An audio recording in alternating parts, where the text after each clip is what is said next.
जनता लड़ रही है भाजपा से चुनाव, ठीक, तो भाजपा के घर जाके बवाल करेगी जनता कि अखिलेश यादव की सभा में जूता चलाएगी?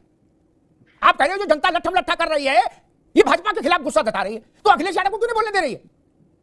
राहुल गांधी अखिलेश यादव दोनों को नहीं बोलने दिया, और उसके बाद चप्पलों का दृश्य देख लो, ऐसा लग रहा है जैसे किसी तीर्थ स्थान में भगदड़ हुई हो, और वही तंबू के डंडे उखाड़ उखाड़ के एक दूसरे के कपार में मार रहे हो सटासट। ये भाजपा के खिलाफ गुस्सा है, सलाम है, ये रुकने वाला है नहीं। ठीक है, आप कह रहे हो कि भाई 1 जून तक ऐसे झेलो, ये सटासट चलेगा। राहुल जी ने खटाखट किया, समाजवादी पार्टी के कार्यकर्ताओं ने सटासट कर दिया, बोले सटासट सटासट सटासट मारे रहो, और जोशी जी ने उस पर मोहर लगा दी कि ये रुकने वाला नहीं है सिलसिला। अभी नौतपा शुरू हुआ है, 9 दिन वैसे गर्मी रहेगी, तो ऊपर गर्मी नीचे गर्मी था।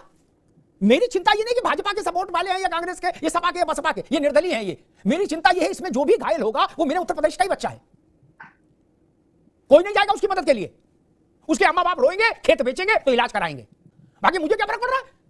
लट्ठम लट्ठा खूब करो। की बात छोड़ दीजिए, पिछले चुनावों की बात का दृश्य याद कीजिए। एक जगह पर तो सभा में आदरणीय डिंपल जी को यह कहना पड़ा कि अगर आप लोग ऐसे ही व्यवहार करेंगे तो भैया से शिकायत करनी पड़ जाएगी।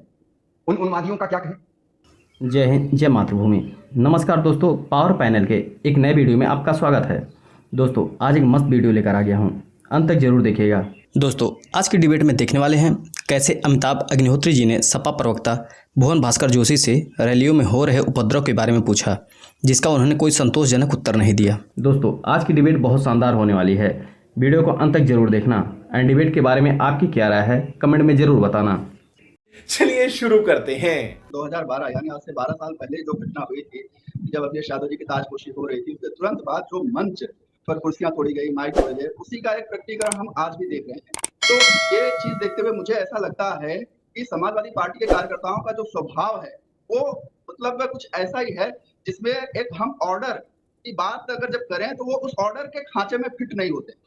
जो दूसरा बिंदु है वो ये है कि समाजवादी पार्टी जब किसी पार्टी से गठबंधन करती है तो उस गठबंधन को नेता लोग भले स्वीकार कर लें, लेकिन पार्टी के कार्यकर्ता वो अपनी पार्टी को लेकर के पजेसिव हैं, तो वो दूसरी पार्टी के नेताओं को सहन नहीं करते हैं। पिछले बार जब गठबंधन हुआ मायावती जी के साथ, उस दौरान भी हमने इस चीज को देखा था, आज भी हम इस चीज को देख रहे हैं कि कांग्रेस पार्टी के जो कार्यकर्ता हैं और समाजवादी पार्टी के जो कार्यकर्ता हैं मंच पर कौन चढ़े इसके लिए प्रतियोगिता होती है। तो प्रतियोगिता जब होती है तो कहीं कहीं उसमें क्रैक आता है।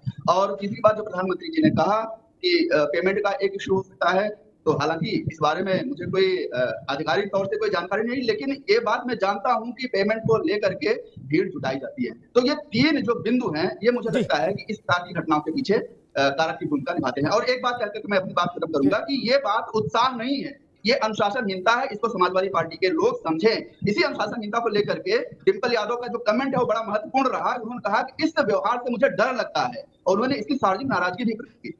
जी प्रोफेसर जोशी, उत्साह और अराजकता या हुड़दंग इसमें अंतर है नहीं।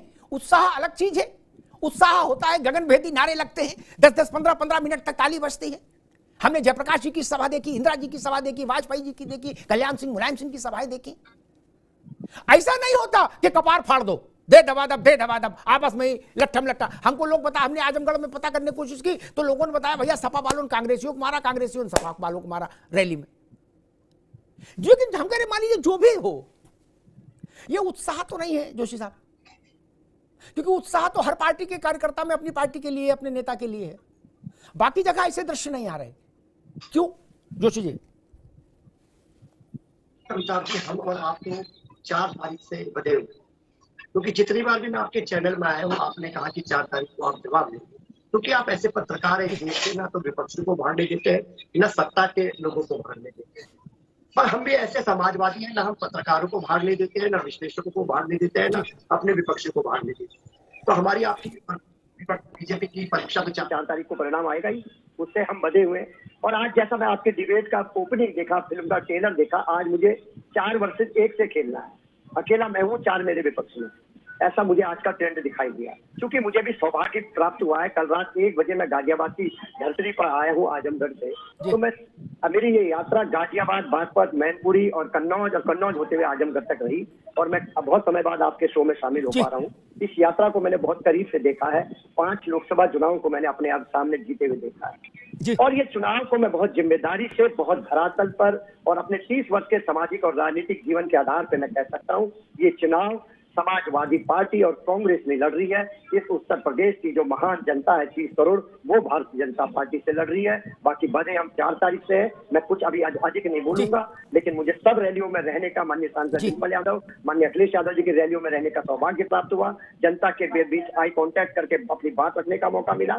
उस आधार पर मैं जिम्मेदारी से कह सकता हूँ ये चुनाव, और जो माननीय प्रधानमंत्री जी ने जो कहा है, आपने जो सुना है हमको आपकी स्टोरी में, वो आपने सुना है कि प्रधानमंत्री जी कह रहे हैं कि कॉन्ट्रैक्ट बेस की भीड़ है।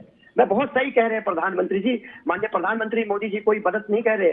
हमारा जनता से कॉन्ट्रैक्ट हो गया है, और कॉन्ट्रैक्ट हुआ है युवाओं से जिन्हें इन्होंने नौकरी नहीं दी। 20 करोड़ नौकरी की बात कही थी, उन किसानों से जिनसे इन्होंने कहा था कि आय दुगनी करेंगे। हमारे समाजवादी पार्टी का उनसे एक प्रश्न खड़ा होता है जो बात आपने कही, उस पर फिर मैं प्रमोद भाई के पास चलूं। अब वो बुनियादी प्रश्न है, आपने बाकी सब बातें तो पार्टी के नाते आप कहोगे, मैंने उसमें एक बात पकड़ी जिस पर चर्चा आगे जाए कि ये जनता लड़ रही है भाजपा से चुनाव, ठीक, तो भाजपा के घर जाके बवाल करेगी जनता कि अखिलेश यादव की सभा में जूता चलाएगी। आप कह रहे हो जो जनता लट्ठम लट्ठा कर रही है ये भाजपा के खिलाफ गुस्सा जता रही है, तो अखिलेश यादव को क्यों नहीं बोलने दे रही है? राहुल गांधी अखिलेश यादव दोनों को नहीं बोलने दिया, और उसके बाद चप्पलों का दृश्य देख लो, ऐसा लग रहा है जैसे किसी तीर्थ स्थान में भगदड़ हुई हो। अब वहीं तंबू के डंडे उखाड़ उखाड़ के एक दूसरे के कपार पे मार रहे हो सटासट, ये भाजपा के खिलाफ गुस्सा है। बात तो सही है। जोशी जी, अमिताभ जी, उन रैलियों में मुझे रहने का सौभाग्य प्राप्त हुआ है। जितनी रैली में आशा थी भीड़ की, उससे भीड़ 4 गुना ज्यादा आ रही। ये जनसलाब है, ये रुकने वाला है नहीं। ठीक, मैं समझ, आप कह रहे हो कि भाई 1 जून तक ऐसे ही झेलो, ये सटासट चलेगा। राहुल जी ने खटाखट किया, समाजवादी पार्टी के कार्यकर्ताओं ने सटासट कर दिया, बोले सटासट सटासट सटासट मारे रहो, और जोशी जी ने उस पर मोहर लगा दी कि ये रुकने वाला नहीं है सिलसिला। अभी नौतपा शुरू हुआ है, 9 दिन वैसे गर्मी रहेगी, तो ऊपर गर्मी नीचे गर्मी। प्रमोद मिश्रा जी, उत्तर प्रदेश में इतनी गर्मी पड़ रही है, योगी जी ने कहा था कि मैं मई जून में भी शिमला मसूरी बना देता हूं, गर्मी ज्यादा हो जाए तो। आपको नहीं लगता आप शिमला मसूरी बनाने के समय आ गया? देख रहे क्या दृश्य पैदा हो रहा, सामूहिक अराजकता। मेरी चिंता ये नहीं कि भाजपा के सपोर्ट वाले हैं या कांग्रेस के, ये सपा के या बसपा के, ये निर्दलीय हैं। ये मेरी चिंता ये है इसमें जो भी घायल होगा वो मेरे उत्तर प्रदेश का ही बच्चा है, कोई नहीं जाएगा उसकी मदद के लिए। उसके अम्मा बाप रोएंगे, खेत बेचेंगे तो इलाज कराएंगे। ना सपा, ना भाजपा, ना बसपा, ना कांग्रेस, ना लोकदल, ना जनता दल, कोई नहीं जाता। मेरी चिंता इसलिए मैं वैसे लेके आया, बाकी मुझे क्या फर्क पड़ रहा है, लट्ठम लट्ठा खूब करो। ये बड़ी अच्छी बात कही आप। प्रमोद जी, समाजवादी पार्टी कह रही है ये भाजपा के खिलाफ गुस्सा है, इसलिए हमारी रैली में जो लोग आ रहे हैं वो आपस में एक दूसरे को मारपीट से वो ग्रीट कर रहे हैं, अभिवादन कर रहे हैं। जी, आपने बड़ा ही अच्छा उदाहरण दिया कि नौतपा प्रारंभ हो रहा है, और वो 25 तारीख को प्रारंभ होगा और 4 तारीख को 3 तारीख को समाप्त होगा। 9 दिनों का सप्ताह हुआ, और जैसा आदरणीय योगी जी ने कहा कि उसके बाद शिमला तो बनेगा ही, 4 तारीख को परिणाम आएंगे और चारों तरफ शिमला मसूरी सब बनेगा। मैं हतप्रभ हूं सुन करके डॉक्टर साहब की बात को, उत्साहित। ये अभी इन्होंने कहा कि चुनाव में जनता, जिसका उल्लेख आपने भी कहा कि जनता भारतीय जनता पार्टी के विरोध में लड़ रही है। ये कैसा विश्लेषण है हमारे सपा के प्रवक्ता का कि विरोध हमारा है और उन्माद इनके खेमे में है। उत्साह और उन्माद में एक मूलभूत अंतर है। उत्साह में कभी भी अनुशासन पीछे नहीं जाता। उत्साह में तो समर्थन की बात होती है, और उत्साह में तो लोग अपने अपने नेता का सम्मान करते हैं, जैसा आपने उल्लेख किया। लेकिन जब सोच में अराजकता हो, वैचारिक रिक्तता हो, और सिर्फ उन्माद का ही बात हो, तो ऐसे ही दृश्य आते हैं। ऐसा ही दृश्य आंखों के सामने आता है। इन चुनावों की बात छोड़ दीजिए, पिछले चुनावों की बात का दृश्य याद कीजिए। एक जगह पर तो सभा में आदरणीय डिम्पल जी को यह कहना पड़ा कि अगर आप लोग ऐसे ही व्यवहार करेंगे तो भैया से शिकायत करनी पड़ जाएगी। उन उन्मादियों का क्या कहें? और जनता ने उस समय भी अपना रुख स्पष्ट कर दिया। तो जनता तो साथ में किसके खड़ी है ये सबको समझ में आता है। अभी सुशील जी कह रहे थे, उन्होंने सुशील पांडे जी ने जन आंदोलनों की बात की। बिल्कुल, जन आंदोलनों में ऐसा ही होता है, लेकिन जन आंदोलन किसी उद्देश्य के लिए होते हैं जिनमें वैचारिक एकता होती है, वैचारिक दर्शन उसके मूल में होता है। और तब जाकर के आंदोलन अनुशासन के साथ बंधे होकर के अपने मूल को साकार बनाते हैं। लेकिन यहां तो ऐसा अनुशासनहीनता है। और सबसे बड़ा एक चीज देखने को मिली जो पिछले चुनाव में भी कहा गया था, याद होगा आपको, माननीय अखिलेश जी ने आज भी पुलिस को, अभी इस उन्माद में भी पुलिस वालों को कहा कि पुलिस वाले तो रैली सुनने गए हैं। एक ऐसी ही रैली पिछले चुनाव में हुई थी। माननीय अखिलेश जी ने कहा था, ए पुलिस देख लेंगे। जब नेता ऐसा हो, जब नेतृत्व ऐसा हो, जब नीतियों में कोई दर्शन ना हो, नीतियों के मूल में सिर्फ और सिर्फ अराजकता ही हो, वैचारिक रिक्तता हो, वैचारिक शून्यता हो, तो ऐसे ही दृश्य आंखों के सामने आते हैं। निस्संदेह ये श्रेयस्कर नहीं है। निस्संदेह इन संगठनों को सोचना चाहिए कि कैसे शांतिपूर्ण ढंग से चुनावों को संपन्न कराएं और किस तरह से अपनी अपनी रैलियों में अनुशासन को बनाए रखते हैं। प्रभाव ये पता नहीं कैसा समाजवाद है जिसमें समाज पीछे चला जा रहा है और परिवारवाद ही आगे है और अराजकवाद ही अपनी अग्रिम पंक्ति में बैठा हुआ है। तो समाजवादियों को ये सोचना चाहिए, प्रमोद भाई, या समाजवादी चिंतकों को इस पर विचार करना चाहिए कि वो समाज को अपने उन्माद के तहत समाज को छिन्न भिन्न करने का प्रयास करने का। एक प्रश्न खड़ा हुआ, जोशी साहब ने एक बात कही कि भाई ये जो आप देख रहे हो हाहाहुती दृश्यावली, ये दरअसल जनता लड़ रही है भाजपा से।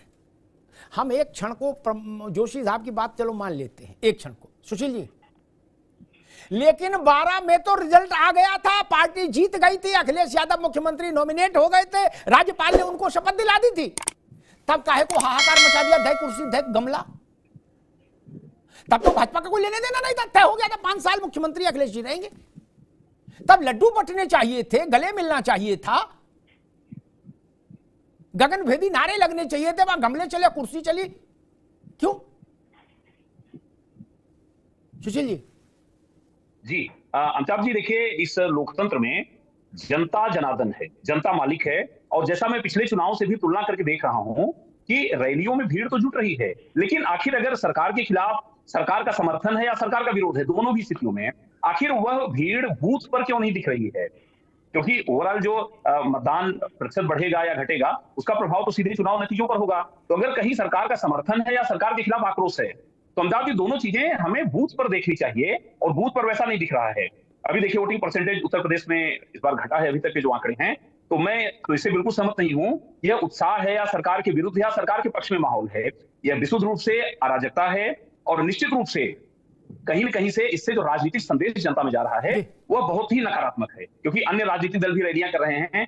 जब बहुजन समाज पार्टी का उत्कर्ष का काल था, उस काल में हमने बहुत बड़ी बड़ी रैलियां देखी अमिताभ जी, और कहीं से भी उनके खुद वॉलंटियर, उन्होंने अपने वॉलंटियर को ड्रेस दिया और उन्होंने पूरी व्यवस्था संभाली, कहीं से कोई अराजकता की खबर नहीं आई अमिताभ जी। तो कहीं न कहीं से राजनीतिक दलों को यह समझने की आवश्यकता है, उनको अपने कार्यकर्ताओं को नियंत्रित करना चाहिए। वीडियो को अंत तक देख लिया होगा आपने, उम्मीद करता हूँ वीडियो पसंद आई होगी। इसी तरह की डिबेट वीडियो के लिए वीडियो को लाइक और चैनल को सब्सक्राइब जरूर करें, और वीडियो के बारे में आपका क्या राय है कमेंट में जरूर लिख कर जाना। मिलते हैं एक नए ज्वलंत मुद्दे पर। जय हिंद।